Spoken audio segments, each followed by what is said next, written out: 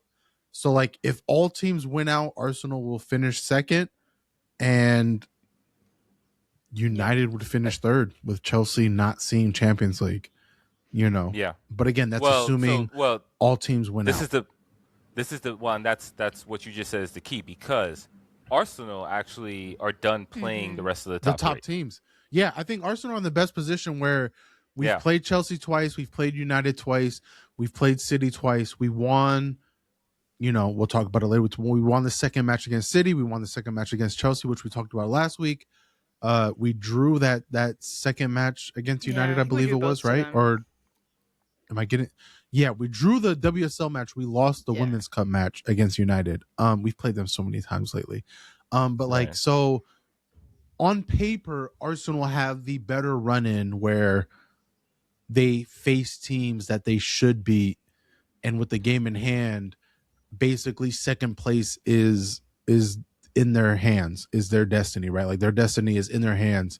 But just United not falling off like we thought they would has been both impressive and worrisome from from a fan point of view. It's worrisome, but from Mm-hmm. a neutral kind of like I enjoy soccer point of view, like it's been great seeing Man United continue to succeed despite their ownership, which Yeah.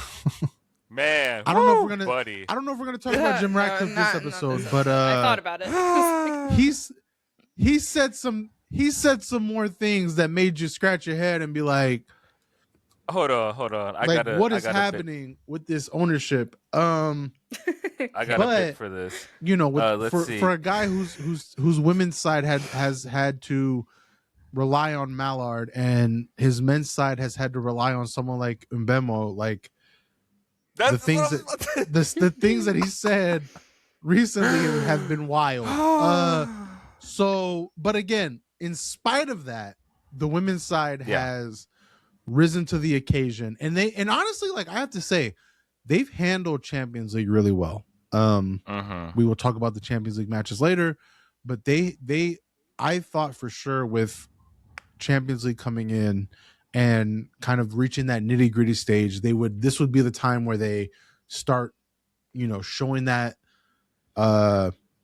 that tiredness and showing their legs. They continue to just get it done. So shout out to them for that. But yeah, it's scary as an Arsenal fan. Like I'm not gonna lie, like I'm worried about how consistent they've been. I want them to start losing, and depending on how City's title race looks when they meet in a few Yeah, weeks, exactly. Yeah. that'll decide what I Because want that result to be, right? Because it's like if City that's lose a few the big matches thing. and that title race gets really opened up, then yeah, we want City to lose and try to sneak that first spot. But again, if if City have that title wrapped up already, I'm gonna be a very proud citizen going into that Manchester derby because Arsenal's goal right now is to just get that top 3 and get Mm-hmm. deep into Champions League. And like Tom mentioned before he got so rudely kicked out, Leicester City is now bottom of the table. Coming into this, Mm-hmm. they were it was Liverpool at the bottom, and I think they were above West Ham as well. I think they were 10th, and now they're down in 12th because we will get to it. the other two teams won Oh, their that makes matches sense. and got 3 points. Yeah. Right. Which was not something we're Exactly. used to No. from the bottom of the table. Okay. Next we had. Yeah, sorry, go So, ahead. I was just and Leicester's game in hand is Oh, against right, Arsenal, right. so you can like assume a loss there, I I didn't think. realize that as well. Yeah, yeah. So I guess yeah. Right now they're bottom of the table. If you can assume that's a loss, so they will be there. But obviously we don't know. We don't want to say anything. Yeah, we don't want to. We I don't don't know want if to I assume want to assume anything. that's a loss. We I can't hate yeah, assuming when it comes exactly. out. But We can assume it. I get it. From Mark's neutral side of things, you can assume that's all from us. We're like, no assumptions anyway. Um, but yeah, speaking of Arsenal, so Arsenal played City at the Emirates and came away with a 1-0 win.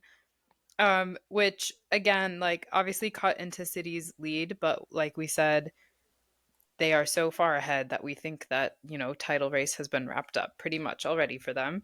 And so this was just like a nice win against a rival and more so to like secure a top 3 spot. Um Treb, obviously, I'm going to have you talk a lot more about it because you watched more than I did. But Olivia Smith's goal was beautiful. The pass for Mariona was gorgeous. And yeah, she has been worth every penny or pence, euro, whatever you call it, pound. Every single bit that they spent on Olivia Smith has been worth it. Um, there was a bit of controversy also with Mariana Caldente, with a foul outside the box that several people claim should have been denial of a goal scoring opportunity. She should have been sent off. I think it was a foul for sure. I don't think it was dog so, but we can get into that. But first, Treb, just tell us more about like just overall thoughts about the match. So, okay, first of all, the goal. In the 17th minute, Olivia Smith continued to prove why I've said before she is been the best value for money signing of the summer. I know Chelsea made some big moves, and Alyssa Thompson has had a great season adjusting to WSL life, but Olivia Smith has been basically everything Arsenal asked for and more this season. At just 20 years old, she doesn't necessarily body players the way that Bunny Shaw does, but especially on that play, like you mentioned, Marion Caldente just sent the ball forward, and Olivia Smith turned into third gear, and she got past the defender, got past the goalkeeper, slotted it in for the goal.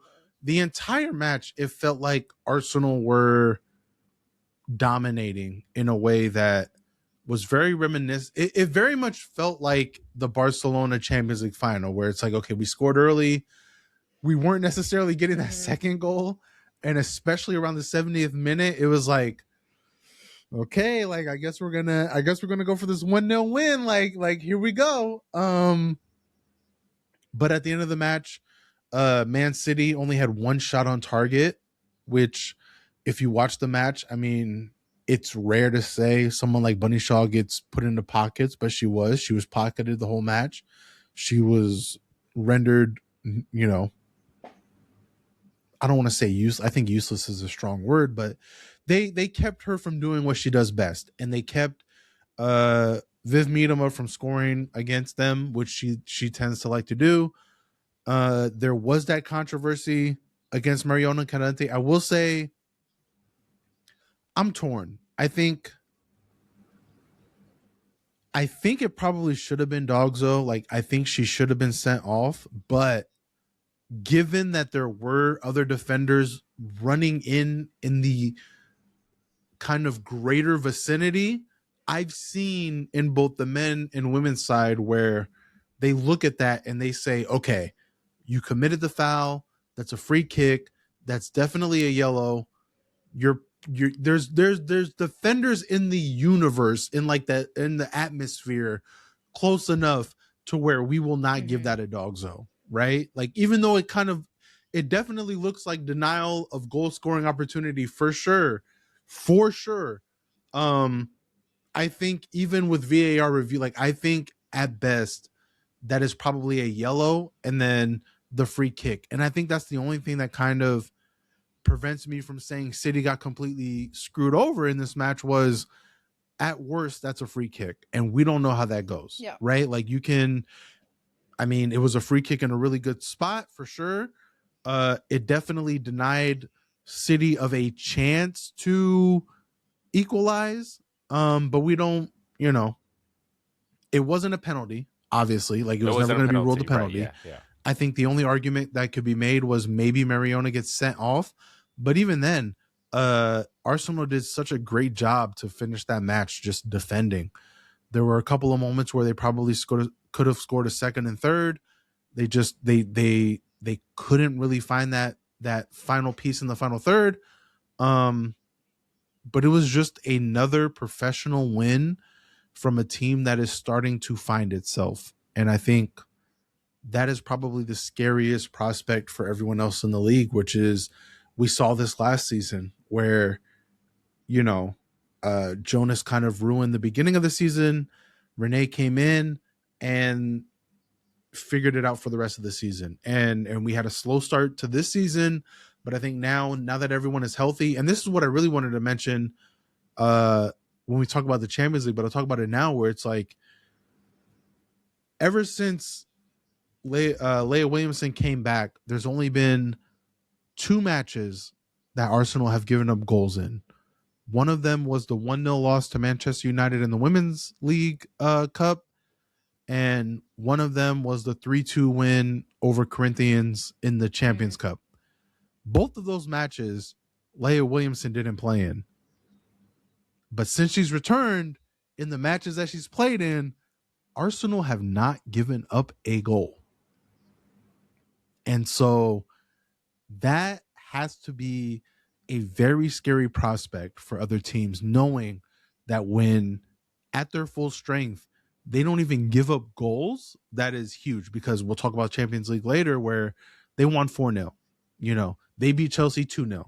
They beat City 1-0 in a match where they scored in the 17th minute and they, you know, had to defend really well. So this is a team that does not give up shot. They gave up 1 shot on target for City the entire match. If I would have told you that a team that has Bunny Shaw and Viv Minima only had 1 shot on target for 90 minutes, that's crazy. That is crazy to me, but it's what happened. And at the end of the day, as I said before, I think the WSL title race is definitely done. Like we will see what happens with City. If this loss causes, you know, a rough spell for them, but at this point, I'm assuming it's probably done. They've done enough. They've earned it.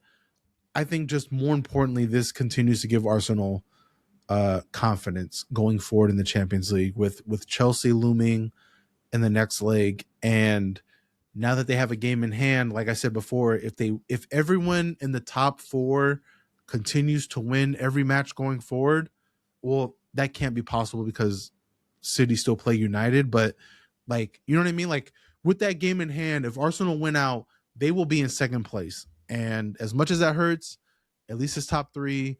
We move to the summer. Hopefully with Jodie Taylor, we start getting in some players and fixing the roster, and start really competing to regain our spot atop of England and atop of Europe, because this is a team that I continue to say on their day, I don't think there's a team in the world that can beat them. I don't know if you guys can hear me. It says that I'm still reconnecting, but Oh, yes. But yeah, I so actually I wanted to add to what you were saying, Treb, about Bunny Shaw having a quiet day. So she played 90 minutes, um, according to FotMob, she had the least touches of any player to play 90 minutes. That's not super unusual for a striker, but I think that is kind of telling. 9 of 20 on passes, 3 shots total for the game, 1 on target, 6 touches in the box. Yeah, I think that that's a quiet day, you know? And so I think that speaks to, because I mean, we've seen like this has been arguably her best season in England yet. Like just the way that like City have pummeled teams, and specifically going like playing through Bunny, using her as like the main target and so forth. So I mean, even like actually the last time City and Arsenal played, like Bunny, I know she scored at least one goal, right? And then like there was like the corner where she won the header and all that. So I mean, to keep her quiet, that's quite the accomplishment. So yeah, it's definitely scary. It's scary specifically from a Chelsea perspective, because like you were hoping that Arsenal would at least drop points, but now it's like Arsenal have win this match and are now done playing any of the top three teams. So it's reasonable to think that Arsenal are gonna like win out. Like it's not crazy to think there's only like 5 or 6 matches left. So um, Chelsea on the other hand, like they have to play United at the end of the season.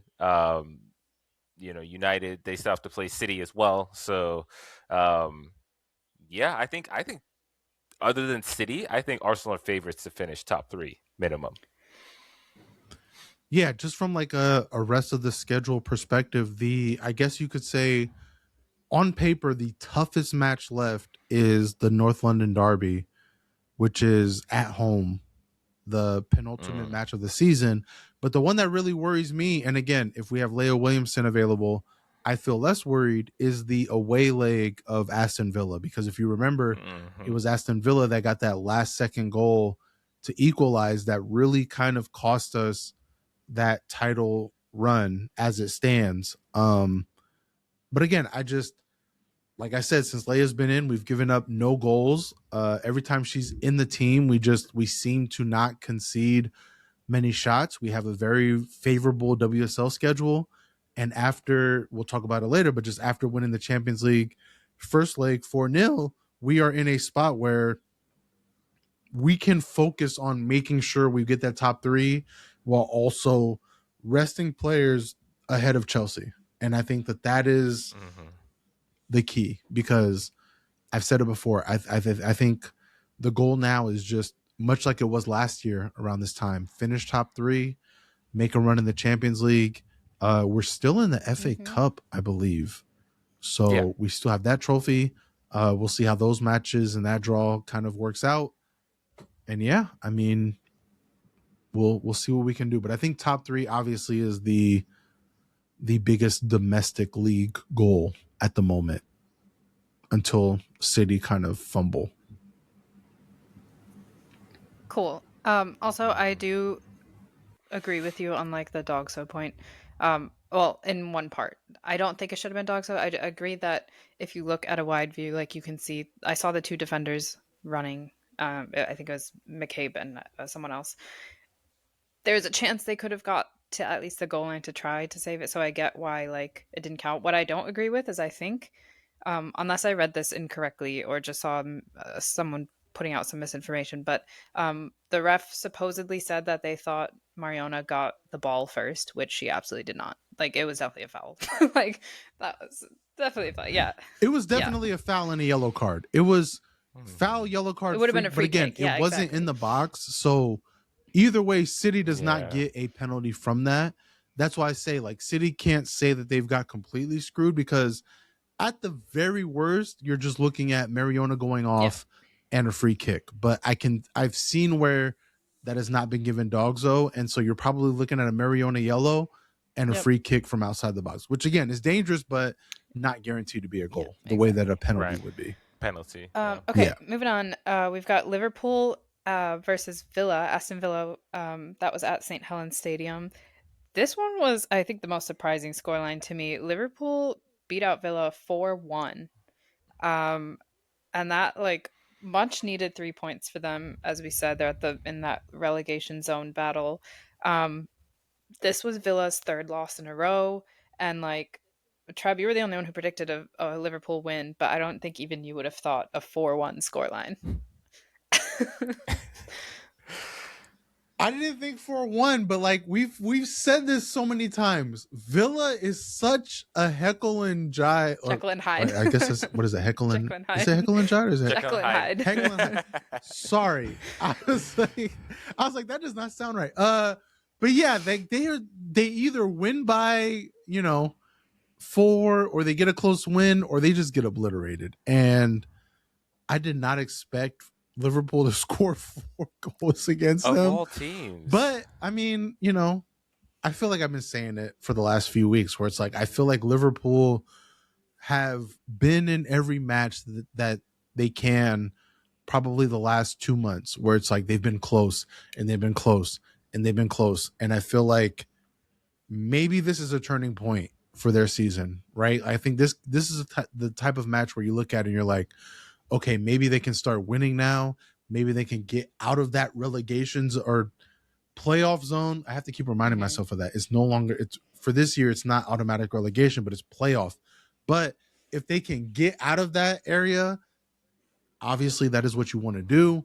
But yeah, 4 goals against Villa, I think that speaks more to Villa and their inconsistency than it does how well Liverpool have played probably the last two They've months. had, I'm just looking at their results now. In their last 5 matches in all competitions, so that includes an FA Cup win, they've only lost once, and that was to United. So they drew to London City. They beat London Bees by 6. They beat Tottenham, and then now they've beat Villa. So there has been a change. There has been an improvement in the start of the year, basically. And this is leading in. We'll talk about it, but playing Chelsea, and so that is now going to be a really interesting match, actually, where there's one team kind of on the uphill, one team not on a decline, but not playing wise, but still not at their best. Yeah, in turmoil is a good way In to put it. turmoil. So Yeah. that'll be super interesting. But yeah, Hmm. I mean, I saw some of the goals, but it was just Villa played scared. Yeah. Their defense wasn't clicking. Nothing was working, and even it Like, was, I think Arroyo afterwards was like, we just didn't have the passion. Like, they showed the passion. They outplayed us with how much they wanted to win, and they still are mhm. motivated to play for something. And she was like, it feels like we're not. Yeah, and then the first couple goals, which was in the came in first of all, the first couple goals came in the 9th and 14th minute.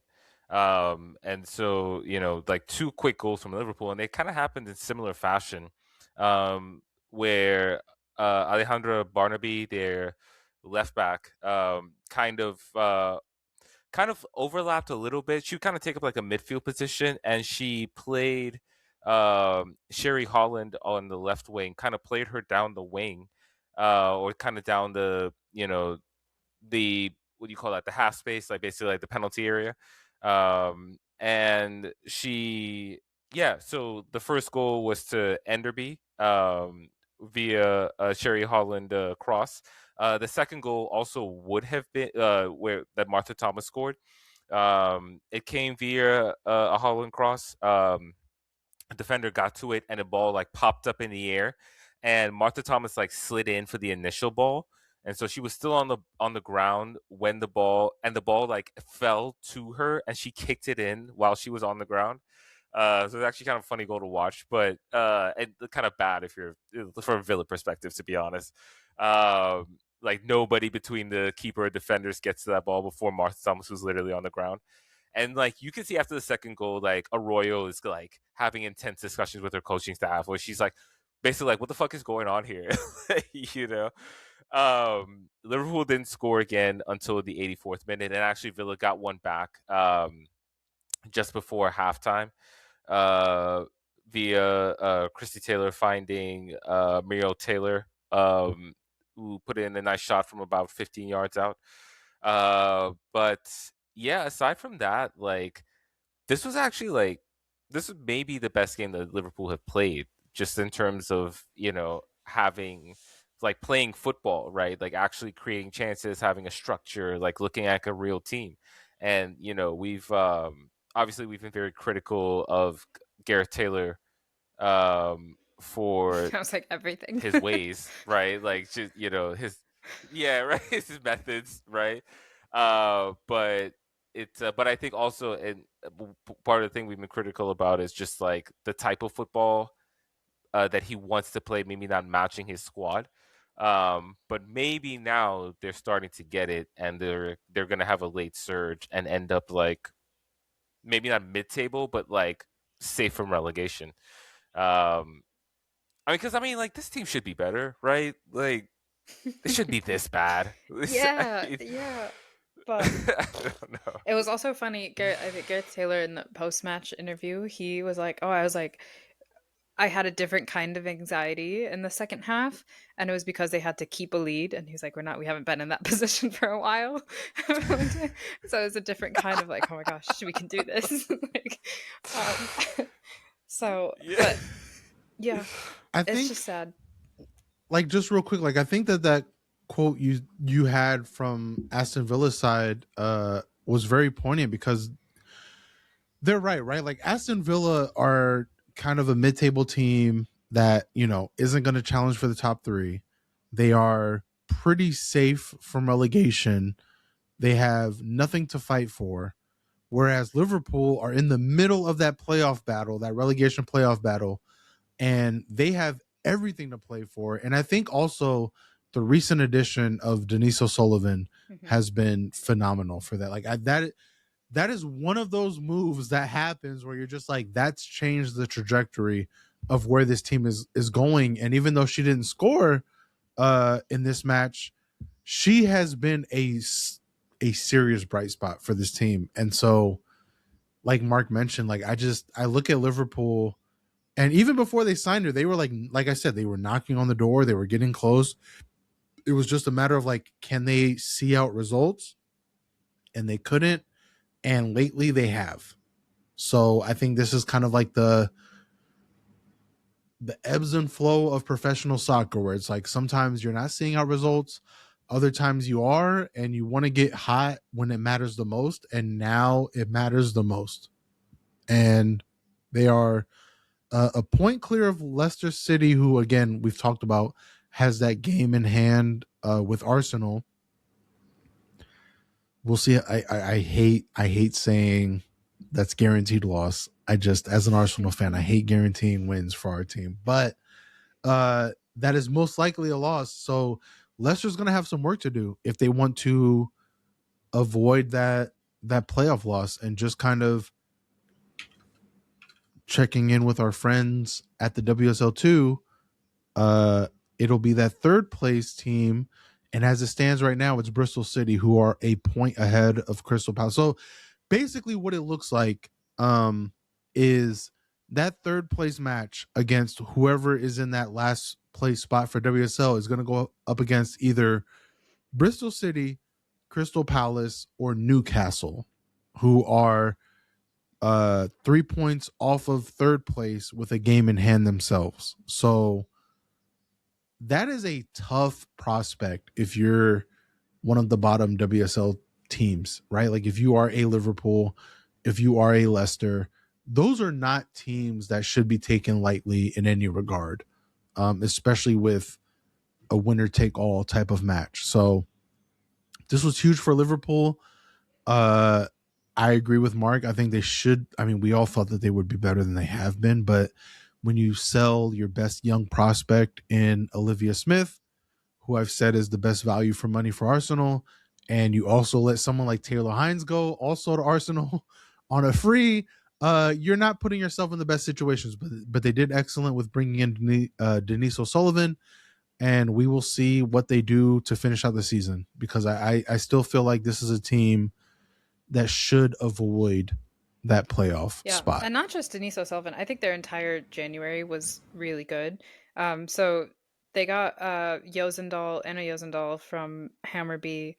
They got us Bergstrom from Hammerby. I think I don't know if they both played, but one of them did. Denise O'Sullivan, obviously, as you said. Marta Thomas on loan from Tottenham, who scored in this match, and then Aurelie Silag from Freiburg, who also scored. So like their January transfers have been doing wonderfully for them. And so yeah, definitely like a good injection, and like we'll see. Like maybe Villa's dropping, maybe they're going up. There's still a lot left of the season. Like we keep talking about things that is like, oh, this is pretty much settled, but there's still like 7, 8 games for some teams. So there's a lot left to play for. Okay, next up we had London City versus Everton. This was at Copperjacks Community Stadium. Everton wins 1-0. We all predicted London City to win. And if you go back and listen to our last episode, as soon as we did that, you can hear me go, yep, and that means Everton's going to win. And they did. um, this was, I think, the first match after Sorensen was sacked. So, like, they have their interim manager, Phelan, I think is his name. You can maybe say they've got a slight manager bump, new manager bump. But then London City also hasn't been, like, on the best of runs lately, especially after Meister's come in. He's come in to, like, change things around, which has not really happened yet. We still I won't say that they've declined from where they were, but I don't think they've improved either. Um, but yeah, 1-0, especially coming off of a really good performance last week. That's really like a bummer for them. However, Everton's keeper, Courtney Brosnan, made some ridiculous saves. And so she definitely like earned that clean sheet and definitely helped them get those 3 points. So London City wasn't like there wasn't a lack of chances. It was just they couldn't put one away, basically.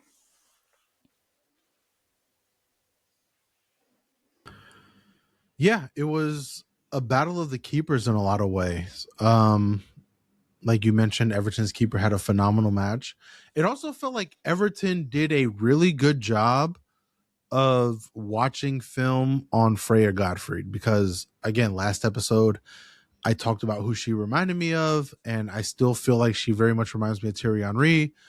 She had a couple of good chances, but you could tell Everton were like, we've seen film on you.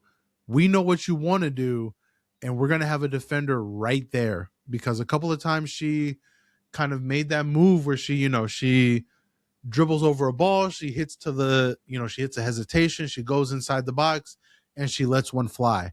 And every time she did that, it seemed like Everton had a defender right there waiting. She did get close on a couple of chances, but the Everton goalkeeper made the saves.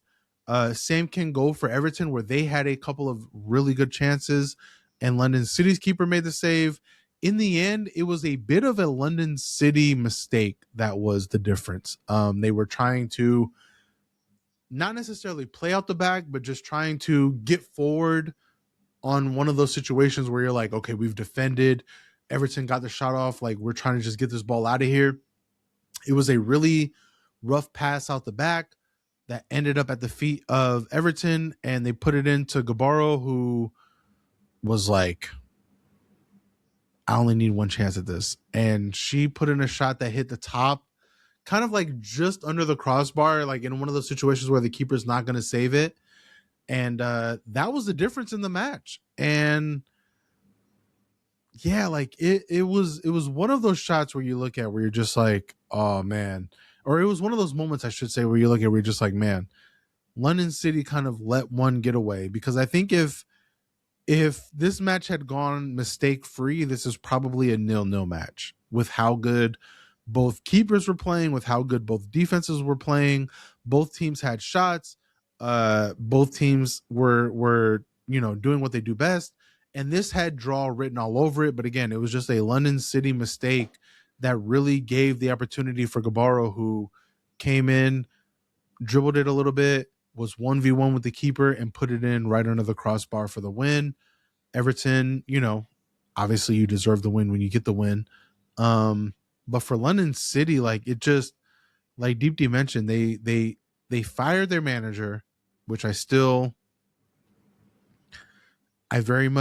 know if I disagree with it so much, but I feel like for a team that wasn't expected to be in the top 3, to fire a manager that had you in the top 7 is a little bit harsh. And since they've done that, they haven't really regressed, but they currently sit 7 points off of Tottenham, who are sitting in 5th. So you're kind of right where you would have been anyway.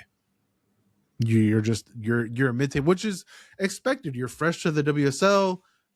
All the money that King has, we talked about it earlier in the season, where it's like, this is a roster that didn't really feel like it had an identity with just the players that it was adding. I think now they have an identity. Like, this is a team that very much plays through Freya Gottfried. They play through Goodwin. They understand, like, these are their two goal scorers. These are the two players that are going to get it done. So I think they're starting to establish who they are as a team. I just feel like letting go of the manager was probably a bad thing, given this season in particular. They haven't had that new manager bounce, and this was a tough. I think this was a tough loss for them. Again, I don't think this is a team that is going to compete for the top three, but I think just in terms of like, we want to improve and we want to show like this is why we let our old manager go. This was probably a net negative. What do you think? I think We'll see how the rest of the season goes. I think they win a couple more matches, but again, this is a mid-table team at best right now. I think going into the offseason, London City needs to lean into the fact that they go through Goodwin, they go through Gottfried. They need to build around those two, and then maybe we'll see a team that is competing for top three.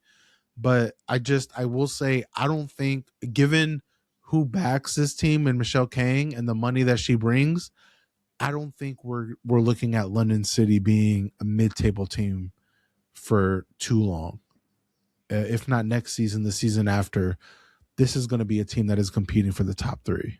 So I was gonna ask, like, I think we've talked about this before, but what do you put yourself in Michelle Kang's shoes and like knowing how, like, what's the word? I don't know, hungry she is for winning and for getting like a top 3 spot, whatever. What do you think her realistic expectations were? Because for us, we think realistically they could be mid-table, but do you think she actually thinks that this season they could be top 3? Or at least maybe going into the season? Is that, yes, do you think that's what her goal was? yes, I think the same way that many of us thought Manchester United would start falling back, right? I feel like Michelle Kang looked at that and said, we can be that team over Brighton. We can be that team over Tottenham. We can be that team waiting for Manchester United to slip, and we can get into that top 4 discussion. I think that's Michelle Kang. If I'm Michelle Kang, that's what I'm thinking. I think that's how she designed a roster. I think that's how she signed players. I think, and I hate saying, because I like Aslani a lot. I think Aslani has let her down. I think a couple of other players that she signed have really let her down in terms of like what she probably thought she was getting in them. But again, this was a roster full of names, like full of individuals who have brilliant moments, but it wasn't necessarily a roster that had identity. And that's why I say, if this is a team that understands, okay, Freya Gottfried, like, that's our player to build around. Goodwin, that's our player to build around. Let us now go forward in that, probably sell some other players, solidify that midfield, get in a good number 10 that can distribute to some of these attackers. I think you're looking at a team that next year is very much breathing down the necks of Chelsea, of United, of Arsenal, in terms of like, whoever falters, we're going to be right there. So whether it happens next season or the season after, this is a team that is not far off at all. I just think this year was too much of a hodgepodge in terms of how the roster was constructed. I think it was just too, because again, like, especially in this time of season, you're looking at the other teams. I think the reason United hasn't fallen off is because this is a team with experience. This is a team that has played together. They know each other. They know what it takes. Same with Chelsea. As much as the turbulent atmosphere is around them, this is a team that plays together.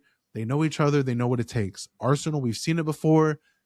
They know what this grind is, right? Like, they know what this part of the season is. Even with Champions League football for some of these teams, they know what it takes. And you look at a team like London City, in that aspect, they're still really inexperienced. And so I think if I'm Michelle Kang, I was probably thinking like, yeah, if Manchester United falter, we're going to be right there. And I think that's why she's made the moves that she's made. But I also feel like this was a bit of a humble pie where it's like, you understand okay, maybe I need to build this team smarter. And if they do that, this will be a special club for sure next season.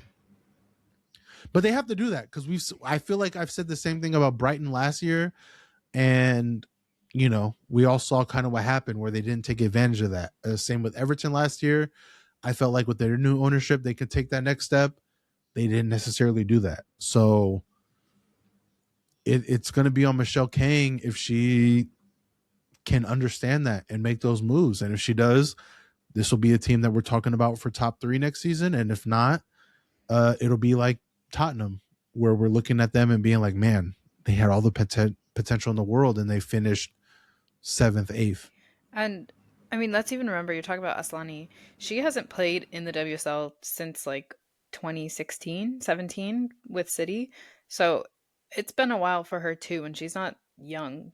So she doesn't have, I mean, yeah, she has like Champions League experience and whatnot with her other teams, but still she was playing in Spain for the last several years, which we can say is like, is still probably a level below besides those couple teams at the top. And so it is definitely a change, and like I think she was, great for them to get promoted, but now she's still like a strong player. But yeah, they need to start building around Godfrey, like you said, around Goodwin, where they have the younger talent who can make a name for themselves in this league. Okay, the next match was a doozy: West Ham versus Brighton. This was at Chigwell Construction Stadium, and Brighton just absolutely fell apart in the last 10 minutes of the game. They Exactly, I was The about to say they magic got of the Chigwelled. Chigwell. They were up 2-0 until the 82nd minute, and they lost 3-2. Um I'll talk through all the goals initially. So, um first goal was actually kind of wild and nice, in the sense that it just came out of nowhere.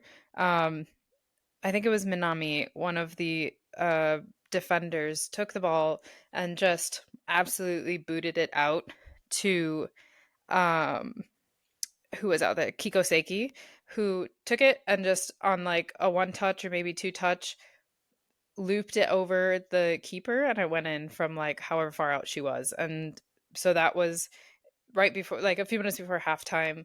Like nothing was really coming from both sides of the match. So this one, again, like I said, came out of nowhere. Within like a few seconds, it went from one end of the field to the other, and it was a goal. And suddenly Brighton was up 1-0. Then it was halftime, and then coming out in the second half, it took until the 63rd minute for the next goal. And this one was pretty nice. It was good build up from midfield after Vanegas had taken the ball off one of the West Ham midfielders. It was kind of going back and forth, but she started it basically, and then she finished it as well. So she took the ball off of him. Um, they did some like passing around in the midfield, which was nice. And then Madison Haley eventually got the ball, kicked it out to Vanegas on the left, who basically did a really nice move on the West Ham defender, and sent it in for goal number 2. So 2-0, they're looking good.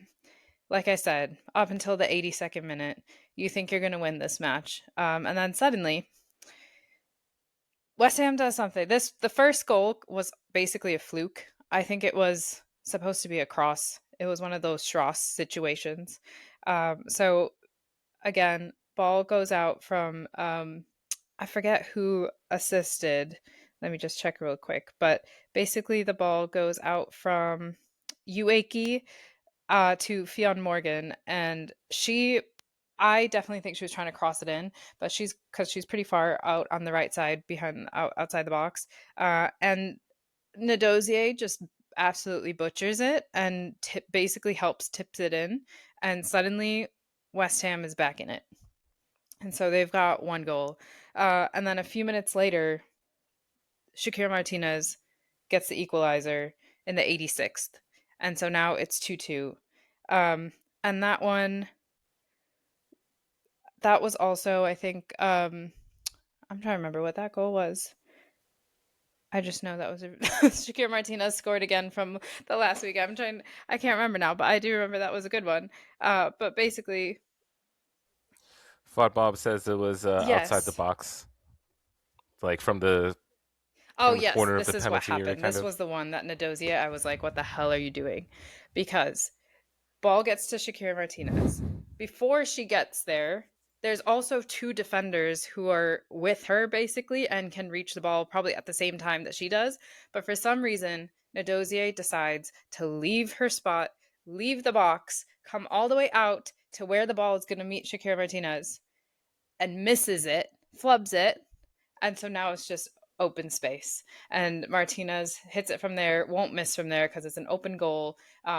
There are like two defenders near her, but she gets to the ball first and gets it in, and that's what happened. And I was like, "What is happening?" Like it was going so well, and then Nadozier does that.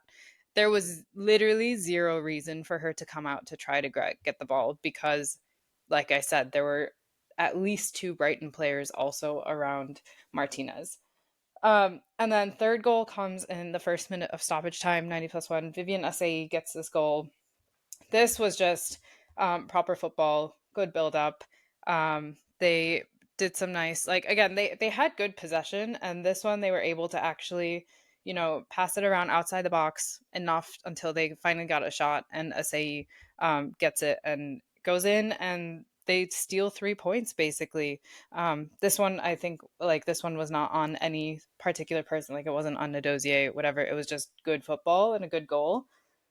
But it's just crazy how they basically like Brighton just fell apart, absolutely fell apart within 10 minutes. And that's got to be so disheartening for everyone on that team. But it's just weird because, it was almost like there was a switch off after that first fluke goal went in. And suddenly they like forgot their plan and forgot what to do.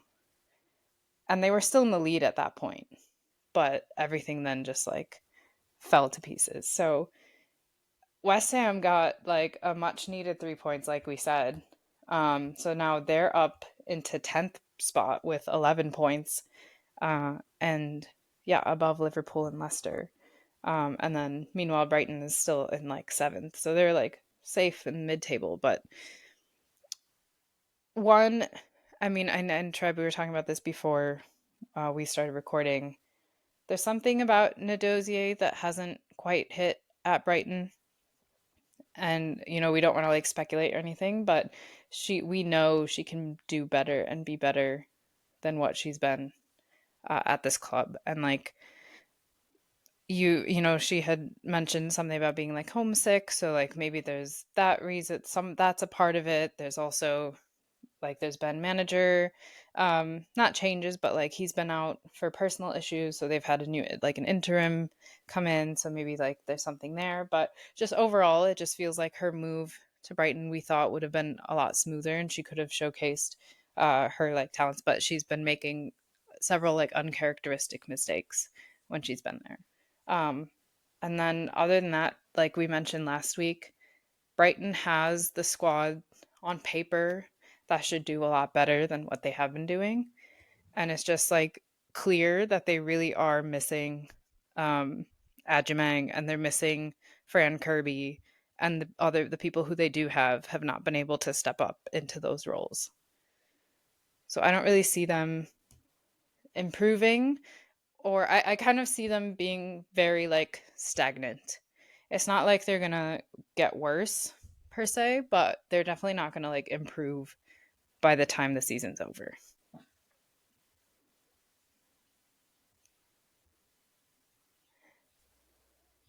Yeah, like this is something that kind of I've kind of wondered for a while now. Anyway, for a club like Brighton, like how exactly do you get to the next step?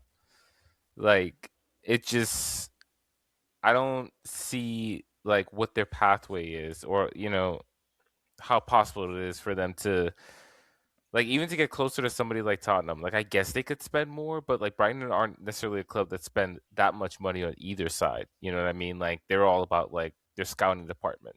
Um and like, like believing in young players on both the men's and women's side. So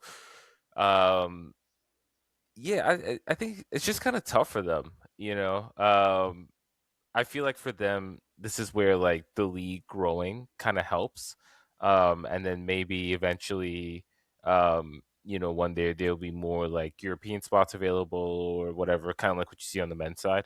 Um, but for I don't know, like I think like for a club like Brighton, like I think they try their best, and they just kind of hit their ceiling these past couple seasons. I feel like the key for a team like Brighton is, and this is why I say London City are in such a good position, it's getting players that you've loaned in on permanent deals or signing new players, right? Because we've talked about this before where Brighton's big miss, like what they're missing the most is someone like Ajamain. The chances of them signing Ajamain on a permanent are slim to none with how Arsenal view her in terms of their future. But London City was able to loan in Freya Gottfried from Arsenal and then sign her to a permanent, right? They were able to get Goodwin in and sign her into a permanent. Like they've been able to have that Kang money and be able to get players in on permanents and now can go and get players from other teams and get them to sign. And that's what Brighton's going to need to go forward. And that's why I say for the next couple of years, I probably have more faith in London City taking that step than in Brighton because, and it's the same with Everton, where it's like you can do well getting these players in on loan, but to take that next step, you're going to have to convince them that this is the club for them and this is where they need to be to continue to develop and grow. And if they can't do that, they will always be kind of like this middle table side. And that's kind of where I'm a little bit disappointed in Brighton, where it's like, and I get it, right? Like Michelle gets hurt. You don't expect that. That really faltered your season. Fran Kirby's not there. That really faltered your season.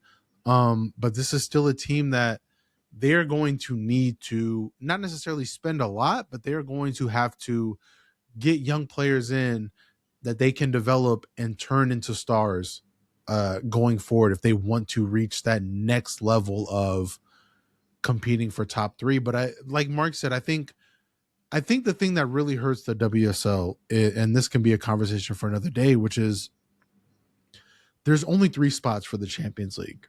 Like you only get 3 spots, and 2 of those spots are playoff spots, right? Like you only get 1 spot that is fully guaranteed to be in the Champions League, which is the winner of the WSL. And everyone else, Arsenal was the outlier because they won the Champions League last year, so they get the automatic spot from winning the Champions League. But essentially, if you either win the WSL and get that automatic bid, or you're one of the top 3 teams, the other second and third, and you have to basically play your way through the levels to get there. And I think there needs to be a genuine discussion for WSL getting a little bit more love in that regard, because you have teams like Manchester United who are really good. You're going to have teams like London City who are really good. And for the WSL to only have 3 spots for that Champions League tournament is a bit,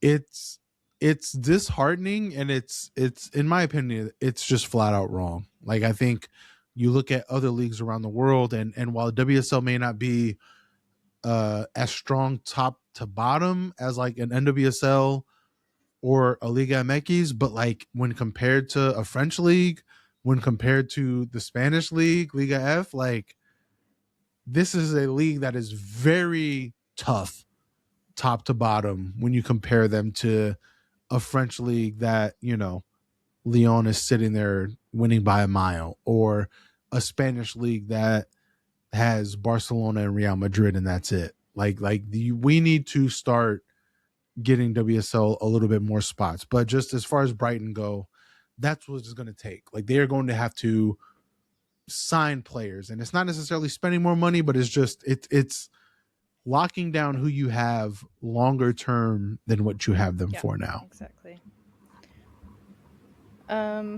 All right, and then the last match of the weekend was a London derby: Tottenham Hotspur against Chelsea at Tottenham Hotspur Stadium, and Chelsea won 2-0. Um, Goals by Keir Walsh and Alyssa Thompson. Is that correct? Yep. Yep. Just before you get into it, Um, there was a sorry, go special guest at the match. Madonna was ahead. there. Yeah. Because apparently her children play for Tottenham's U14 team or something. And so, yeah, she was there in attendance. And Spurs lost in front of Madonna, which is hilarious.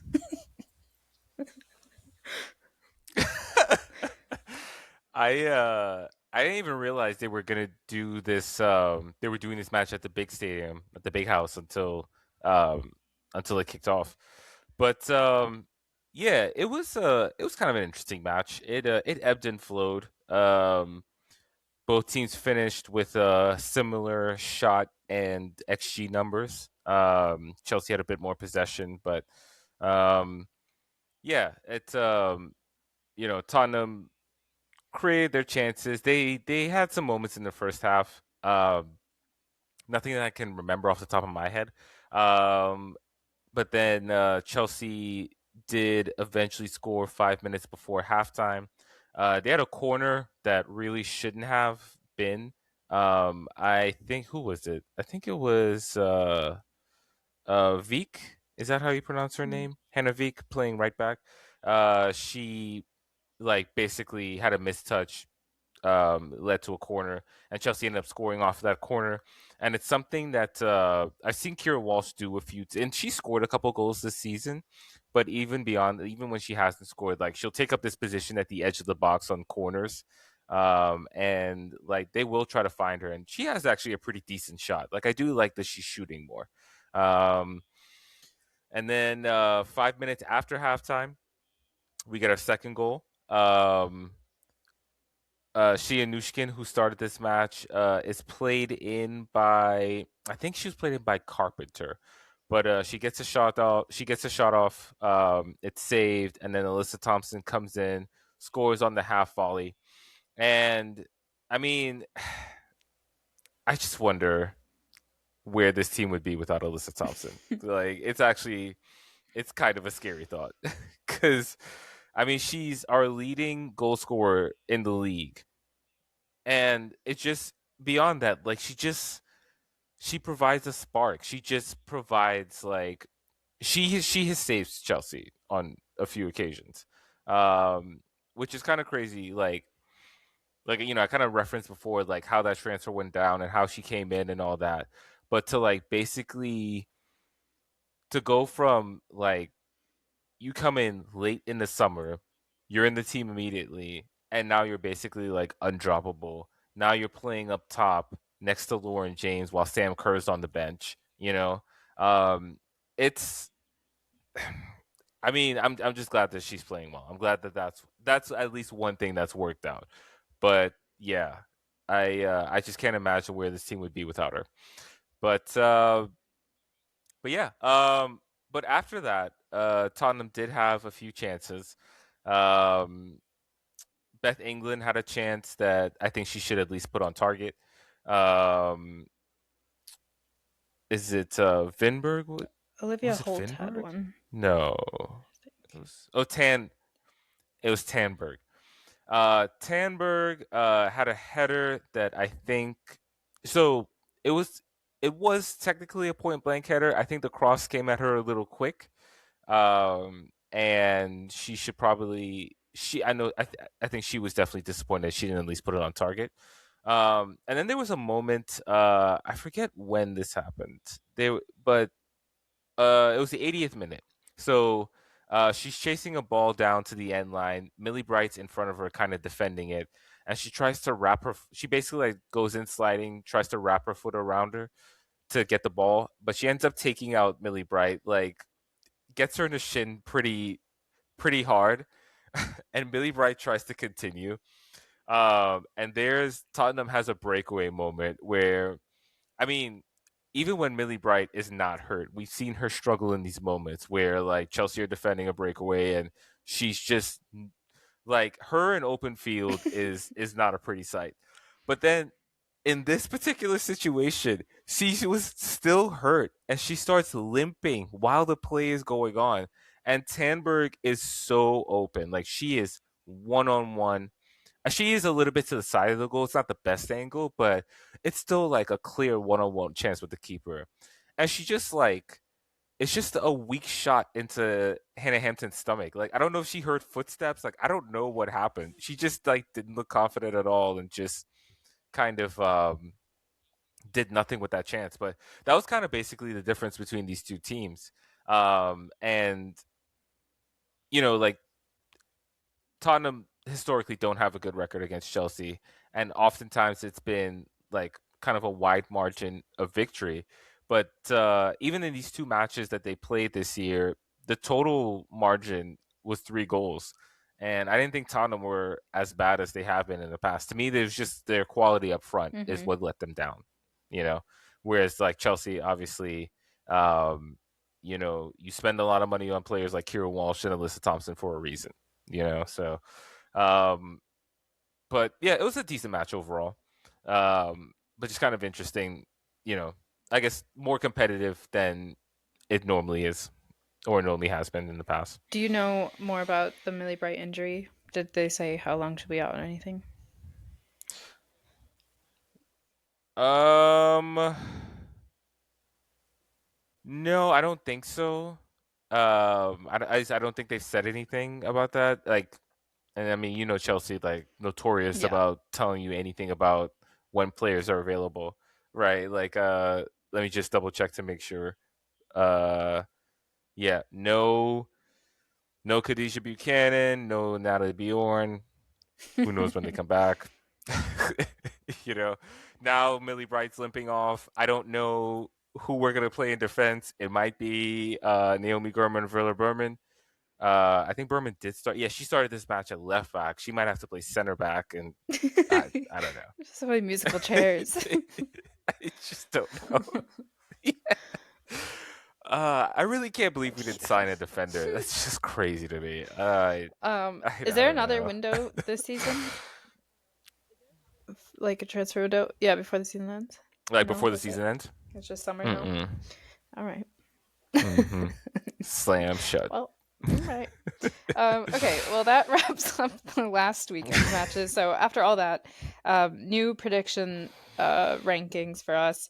Mark, you gained a couple points here at 36. Tom also got a few. He's at 37. Treb's at 42, and I'm at 44. So Treb has cut the lead once again, only 2 points separating. And like we said, still several weeks to go. Um, there were also Champions League matches that actually happened yesterday and today as of recording. So real quick, the two matches that are not WSL teams, it was Paris FC versus Real Madrid. Real Madrid won 3-2, and then Wolfsburg and Juventus they drew 2-2. So that'll be going into the next leg. Yesterday, Arsenal played at OH Leuven, who, if you remember, we also played in the group stage or the league phase. And this time, Arsenal won 4-0. So pretty, I mean, just like a self explanatory, like expected win. Trev can talk us more about it, but yeah, it's looking really good going into the second leg for sure. Like I mentioned, with Leia in there, we don't seem to let off goals. It was a professional 4-0 win. We saw Caitlin Ford kind of get in the mix, and it was a game of basically of get the ball into the box and score for Arsenal. All of their goals kind of came from these crosses into the box. The first one was Frida Manum, a ball into the box from Caitlin Ford. As she was coming in, it was really good. She crossed it. Frida Manum got a touch on it. Boom, goal. The second one was a great pass from Chloe Kelly, just with a lot of pace, a lot of whip on the ball from coming off the flank into the box. Olivia Smith, who I continue to say is the best value for money of the offseason. I feel like she is. You will never hear me slander Olivia Smith. Like, she has been phenomenal for Arsenal this season. She got a goal. That third goal. And to be fair, Arsenal had a lot of chances in between the 4 goals that they had, it probably could have been a lot worse for Leuven. But the third goal was pretty much like the first, where it was like Caitlin Ford coming into the box. She was doing well to keep defenders off of her. She crossed it across the face of the goal, and who was there? Frida Manum taps it in. And the fourth goal was pretty much the same, where it was Shmila Holmberg this time. She sent the ball in across the face of the goal. The Leuven goalkeeper touched it, had a chance to save it, couldn't get enough on it. It bounced up, and Alessia Russo was in the right place at the right time. She taps it in for the fourth. That was pretty much the story of the match. Just cross it into the box, tap it in, get the goal, keep it moving.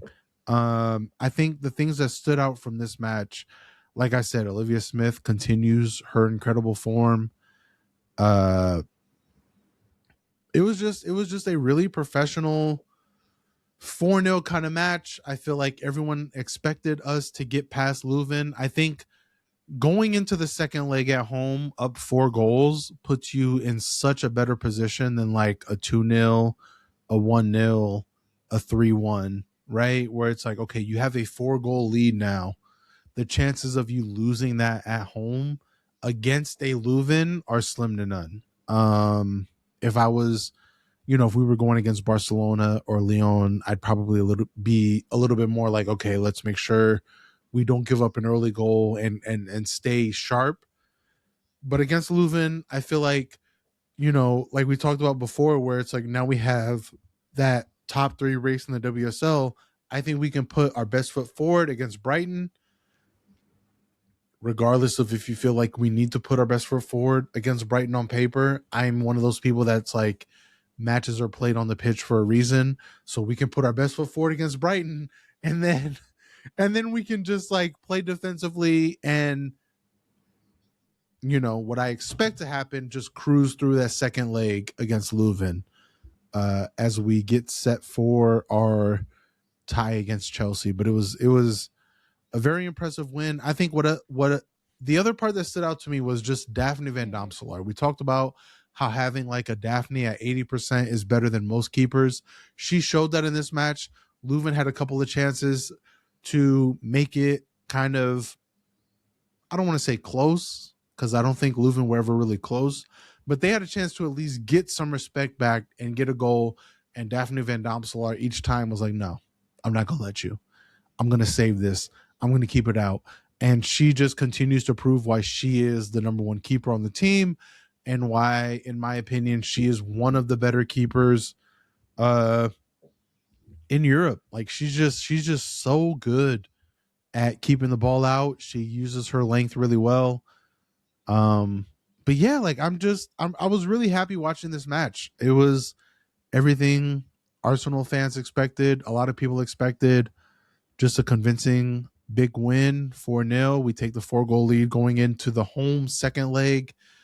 And like I said before, that's huge, because it for a team that is in a top 3 spot, like a top 3 race domestically for Champions League next year, you really want to go into these kind of ties showing you're the better team. And like I said, they could put their best foot forward against Brighton, and we'll see how it goes from there. Also, this was Kim Little's 400th Arsenal appearance. That was the other thing. Yes. Not just the 400th appearance, it was the 400th Arsenal appearance for Kim Little, which is because it's one thing to be like, that's your 400th appearance and as a player. When you reach 400 appearances for a particular club, you've been there a long time. And I just want to hold my hands up, because the last couple of weeks I've said Kim Little is getting older and you don't really want to have her as like your main midfielder. She's proven me wrong the last few weeks. I feel like watching, like, just to make a cross sports comparison, I feel like she's like the LeBron James right now, where it's like, I was one of those players, like one of those people who was like, at 35, Kim Little might need to think about retiring, but the way she's been playing the last couple of matches, don't retire. Play till you're 40. I don't care. I want you at Arsenal. As long as you're here, like, you're loved. She's been such a phenomenal player, not just offensively, but what she does defensively.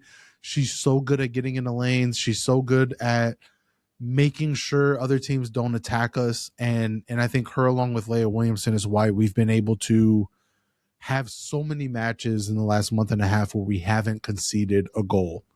You know, she was a big reason why Man City had one shot on target in that match. She was a big reason why Leuven didn't have a sniff at goal. And so I was wrong. I hold my hands up, and I'm happy to do so. Kim Little, play until you're 50 if you feel like. I don't care. Like, if you're gonna play like this, like, play forever. I don't know. She's just it is. I love it. Like, that is Captain Kim Little, 400 appearances for Arsenal. Long may it continue, and we'll see how the end of the season goes. So that's what, like 2 weeks or 3 weeks that you've slandered someone and they've come back to do something good. It's like, keep it going. Hey, listen, like I said before, if I slander, who can I slander? Like I said, it's going to be tough to slander Olivia Smith because I love her so much. But, like, No, if this is the she's already outcome doing every so. time I You have to slander slander somebody, someone who's just Olivia slightly Smith, you're underperforming. garbage. Olivia Smith, you're terrible. Yeah.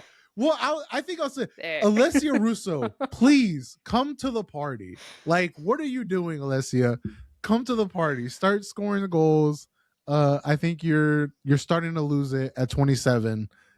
Hopefully now you score 5 goals and make me look stupid, please. I'm happy to look stupid when it comes to Arsenal winning. That's fine. I'll take that. All right, there you go.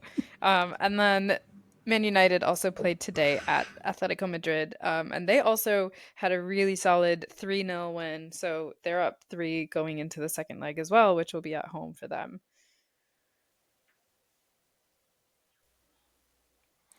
Yep. This was one that I was definitely looking forward to, just as a neutral. Because like the most fun thing about Champions League is, like, you kind of get to see certain teams pitted against one another, like, and how those teams, like, represent their league. Like, so for example, United being kind of a top 3 team, um, they've been there 2, I think, out of the last 3 seasons. So maybe not there consistently, but, like, they've been growing. They're trying to be a consistent top 3 team. Atletico have kind of been a consistent top 3 team in Liga FA, although this season, as of right now, they're 10 points off of 3rd place in 5th place. But still, like, I think that's like, just in terms of a Liga FA versus WSL matchup, I think that was, like, a fair matchup. And yeah, United dominated. Basically, literally from the opening minute. We mentioned the Jim Ratcliffe comments before. So Elizabeth Turland from Norway scored the first goal, courtesy of Malvin Mallard from France, on the assist. Mallard scored the second goal, again from France.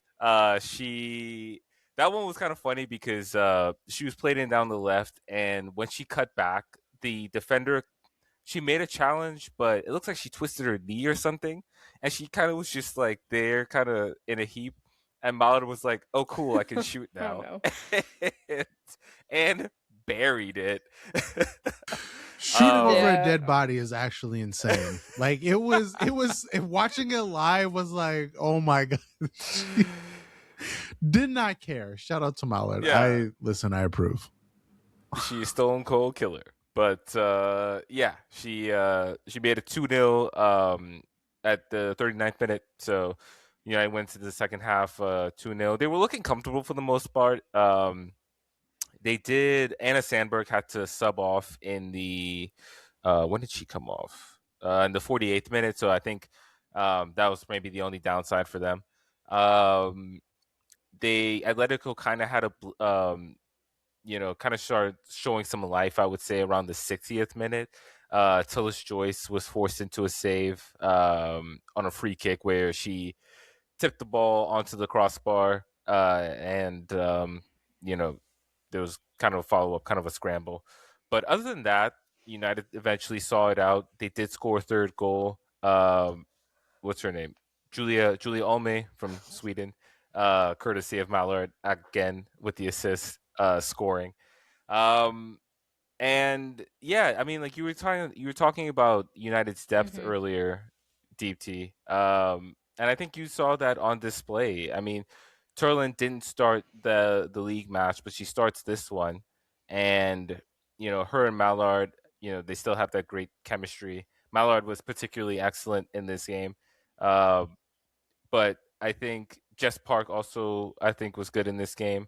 Um, they just they seem like they have a nice rotation going now, and I mean, I think that they can make a little bit of a run in Champions League. I mean, at this point, I don't expect them to bottle this lead, and so they will now play Bayern, Ooh-wee. most likely. Which I don't know, man. I mean, that Yeah. one could really go either way for me. And honestly, like I think United are the better team, like based on what I've seen. Interesting. Over Bayern? So I think so. I think so. Yeah, Like we'll see. That's a we'll good Really? see. teaser for I mean, there's still a after month next left, week.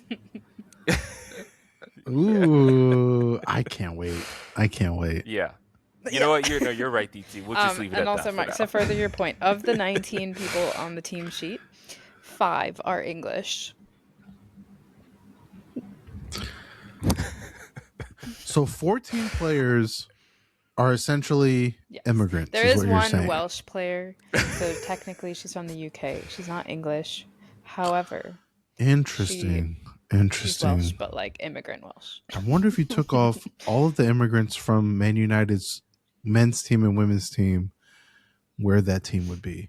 Anyway, like I said, we're not going to talk about Jim Radcliffe's comments, but you can kind of guess what they were based on that. Their teams would be Yep. absolute dog shit. I got to say dog shit at least once an episode for the quota. Their teams would be terrible if it wasn't for people who were not born in England. But hey, keep on, I guess, talking your bullshit, Jim Radcliffe. Yep. Like we said, the reverse fixtures are going to be next week, Wednesday and Thursday, which is February 18th and 19th. But for the WSL teams, it seems pretty much wrapped up. The other two, though, are close. It could be anyone's. In other news, the WSL awards for January came out. Player of the month was Kim Little, like Treb just mentioned. Everything that she's done last month, I think that's well deserved. He slandered her into a Player of the Month award, so well done. I didn't. To be fair, I never slandered Kim Right, Little. slander's All not the I right said word. was, for your main midfielder to be 35 plus is probably not the best idea. And since then, she's been like, "All right, bet I'm gonna show you what 35 plus can do." And so, like, I guess I definitely slandered Beth Mead. I 100% slandered Beth Mead into scoring goals. And same with Caitlin Ford. Like I feel like Caitlin Ford had done nothing for this team at all. And in Champions League, she had 2 assists, and she was like, listen, I'm She gonna was go good down the against list. City, Who too. else can I slander? Because, like I said, if this means Arsenal start winning, like I will slander everybody on that team. Renee, you're next. Goal of the month went to Manchester United's Jess Park for her solo run and goal against Aston Villa in their 4-1 win over Villa. And then manager of the month was Gareth Taylor. Unfortunately, Tom's not here to say anything about that. But I'm not gonna lie, I really want to make jokes and hate on it, but again, like Liverpool have been playing a lot better. Yeah. It's I mean, I hard did say to say anyone of else the has January been. matches, they've only lost 1 out of 5. They've been knocking and knocking, and they're starting to find wins. And listen, man, maybe it's in spite of Gareth Taylor, but right now he's the manager, and like Liverpool are doing good, so you got to give it to him. Yeah. Okay, and then the last.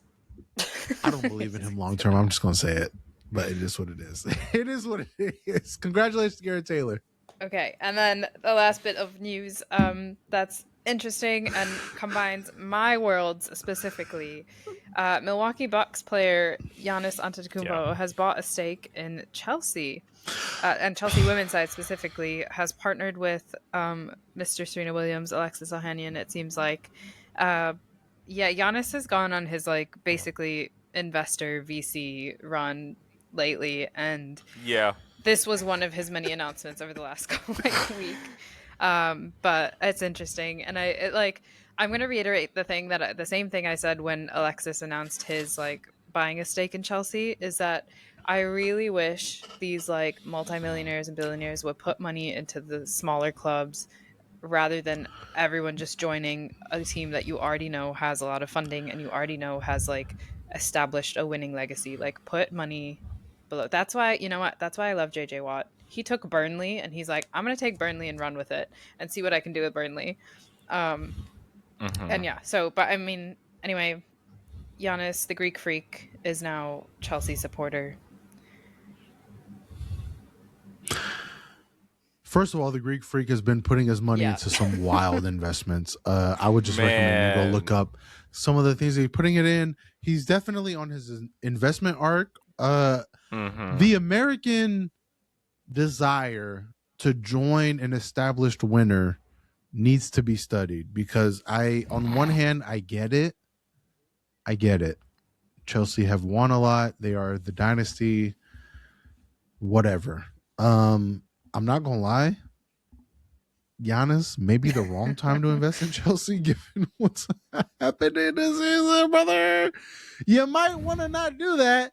But again, like we've talked about so many times before, I think I would like to see investors instead of being a drop in what is a very deep and big bucket, I would like to see them be the big fish in a small pond. Like I would love to see Giannis invest in someone like West Ham, invest in someone like Brighton, invest in someone like Liverpool. Well, I mean, maybe not Liverpool because they also have a big contingent, but like, you know what I mean? Just like invest. If you're going to get into women's soccer, get into a team who can take your money and make the most of it.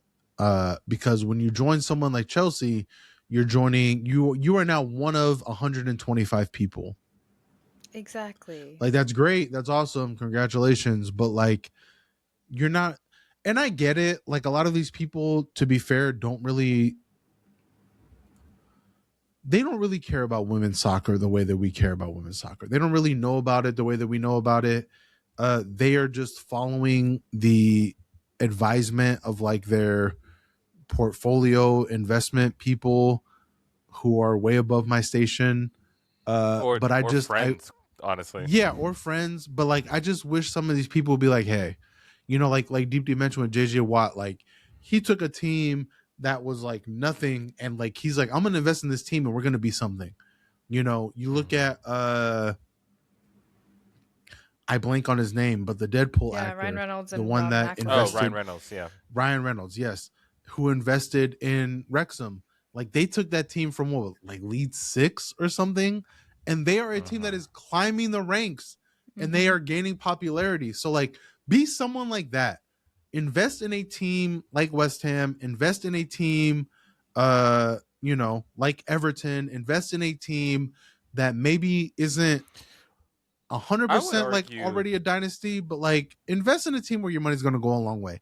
I haven't mentioned I would argue. London City because Kang has that under control. I feel like, but like Yeah. if I won the lotto for $1 billion, as much as I'm an Arsenal fan, I probably would invest in someone like a Crystal Palace or like That's what I someone was. like you know what I'm saying, someone like a Bristol City, something like a West Ham, I like just would. something where it's like, okay, I know my money's probably going to double, but I also want to make sure my money goes to a club that can like climb the ranks and do something with it other than join one of 150 people who now own a parcel of Chelsea Football Club.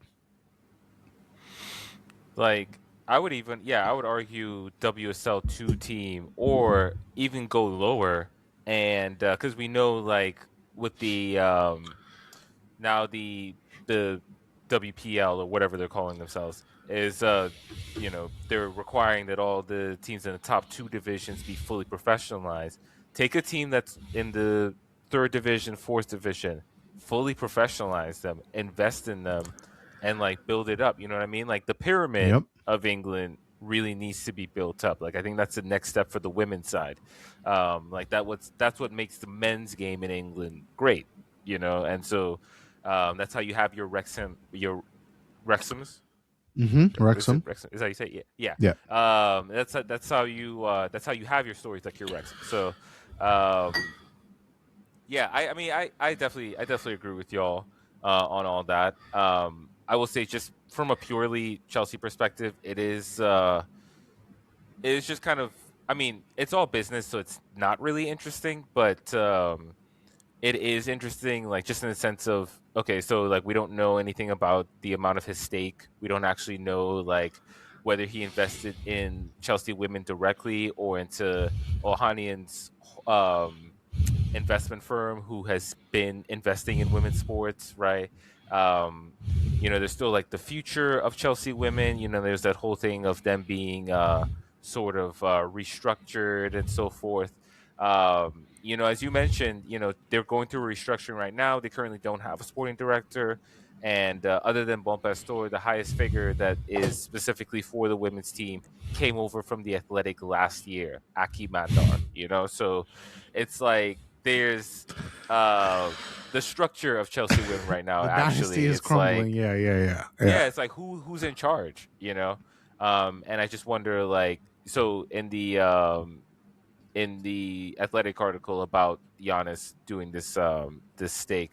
I guess what do you call it? Sources from Blueco, the ownership group, have stated that they will maintain majority ownership over Chelsea women for the time being. Right, so there's no plans to like sell them a lot of to become independent, which I think I would prefer at this point if Chelsea had their own set of investors and their own board and so forth. But um, I guess this is kind of that like Chelsea women's board being built out. Who knows? Um, but yeah, I mean, I agree with you guys. Like the money coming into the women's game is great, but it would be nice if it was, there was more. It went towards like the foundations of the game, basically. Yeah, just more spread out. Um okay. So as you can tell, internet gremlins are hating on this episode hardcore. So we are going to wrap this up with predictions for the coming week, and it'll just be me and Mark talking about this right now. The first match that we have is Manchester City at home against Leicester City, and that match, as of recording, will be taking place tomorrow. Mark, how do you see that match going? Definitely a City win. I'm gonna say, man, how high can we go? I'm gonna say 5-0.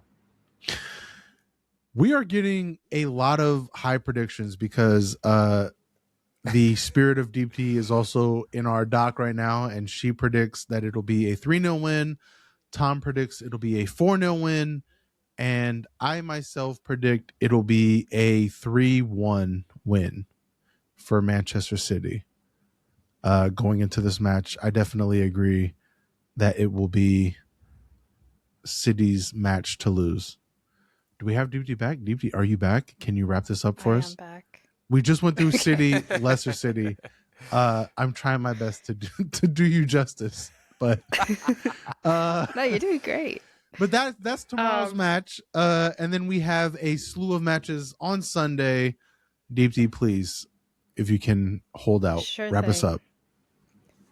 All right, I'll do my best.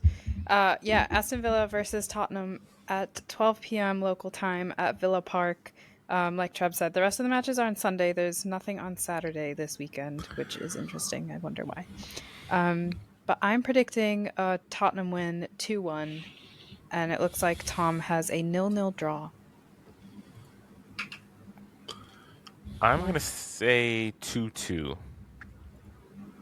Okay, we're gonna go with draws. And Trev, what do you think? I am. God, I really don't want to go. I really don't want These to are pick the a two Tottenham teams you win. You're hate like, I most. never But pick Tottenham. Aston Villa are just so bad recently. I'm gonna say 2-1 Aston Villa win. I have zero faith All in that right. pick. I'm not gonna lie. Yeah, that's gonna be so interesting. Both teams are unpredictable. Aston Villa just a little bit more than You Tottenham. never know what you're gonna. I feel like that's gonna be like the best match of the weekend. Honestly, Yeah, for Fair real. enough. Okay, then Man United versus London City Lionesses at 12 p.m. local time at the Lee Sports Village.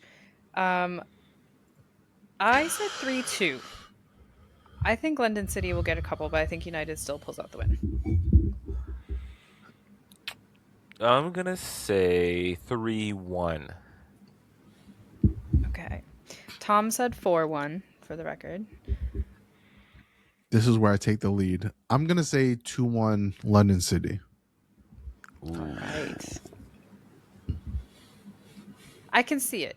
I can see this Yeah, going in many the different hardest ways. part about picking against United, honestly, is the fact that they have Fallon Tullis Joyce in between the posts, and I just, she's been really well lately this last month, but I just feel like if London City can put away their chances that they've created the last few weeks, I think they win that match. So 2-1 London City.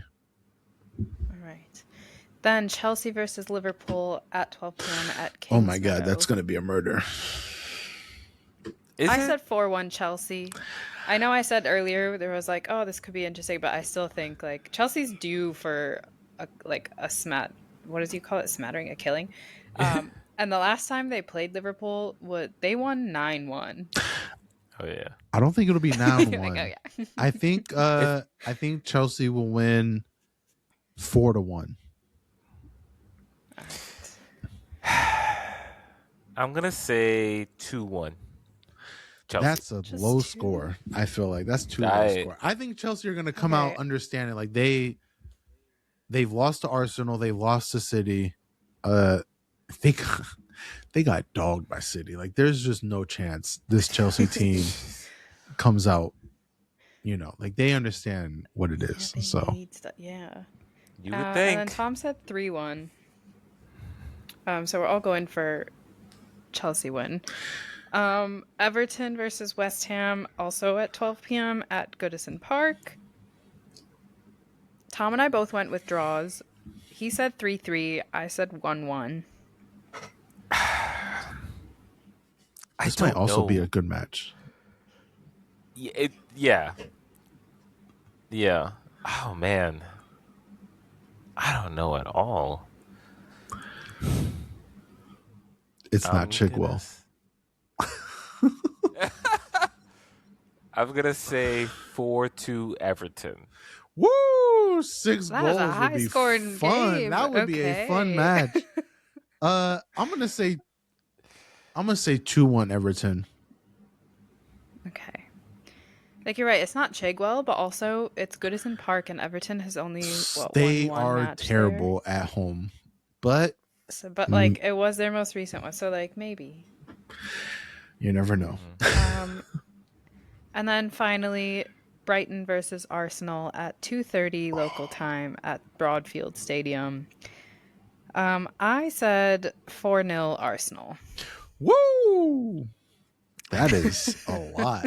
I had struggled picking Arsenal winning by that much. I'm not gonna lie. I just don't see. I don't know. Brighton. I will say with the way that we've giving played up lately, a 2-goal lead. with the way that we've played lately, as I've mentioned a lot of times so far this episode, Arsenal have not given up a goal when someone like Leah Williamson is in the defense. I think with the way that the Leuven first leg went, they put a stronger squad out, knowing that they have to get top 3. I will say 3-0 win. All right, you're not that far off of me. Yeah, I mean, it's hard for me to pick them scoring any more than 3 goals, to be honest. It's just their offense isn't that potent. Tom said 3-1. Arsenal. That's fair. I'm gonna say 2-0 Arsenal. All right. Yeah, I like again. I feel like I always jinx things when I say it, but I was like, I just don't see Brighton scoring. Like they haven't shown me anything to show them actually scoring because like the two goals that they did score, one was just a funsy like, oh, let me just boot it and see what happens. You're not scoring that against And Daphne then Van the other, Domselaar. Like you're yeah, not doing that.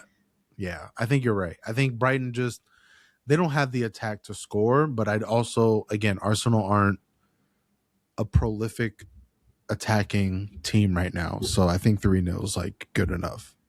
Like they probably get two really good goals in the first half, and then a third late in the second half, and wrap it up. yeah. All right. Any final thoughts?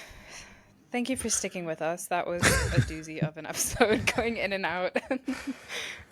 All our issues. Hopefully it is cohesive when you hear it. This is the final this is the last WSL match day until for a month. Yes, that is true. We are going to be gone for well, I don't know. We might come back for news. It won't be transfer news because that window's closed, but it'll be Yeah. interesting to see what teams Yeah, do in the next I think month. they're like cup matches. Obviously we have Champions League next week, during the week after the weekend, and then cup matches. And then we want to do a special Black History Month episode as well. Yes, So we will be back definitely for stay that. tuned for that. My final But thought other than that, is yeah. City better hope that they continue to win because